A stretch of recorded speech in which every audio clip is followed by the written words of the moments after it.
kudos to him, added value, teko na kon added value, added service, serbisyong out of DJ Anada, DJ Legislative, ket tatan ti downside na, ket inungtak DJ traffic enforcers no apay, ket binaliwan dala ti schedule na. So, kunakmet, baliwan isublida di schedule nga overtime damanen. So, DJ rush hour. Kasi syempre si Steve min napasama di Christmas pero may traffic dita.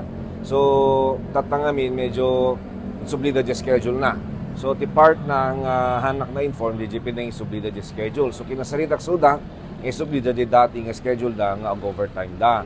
Kita tanti anak met DJ ngamin apo no amok namin daran nila dito ang intersection like dito Pure Gold sangot hypermarket. Correct me if I'm wrong, namin daran nimit lang dito di siya ti member ti 12 Sanggunyan nga left turn. So ti mesa nga dapat nga maadals di culprit DJ traffic ijay. So kitain dan to apo no kasano iti mang east DJ traffic ka DJ apo. Kasi ura na ti kabil te dita nga traffic enforcer no pumano di traffic enforcer bakag traffic na lang.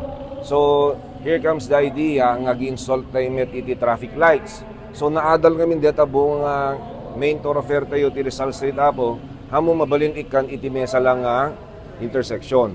So dapat ikam ti mesang intersection ikam amin. Tapno ag-complement amin. Ngem hantay mo obra di jay no hantay ornosen di traffic code. So that's the first step apo to amend the traffic code.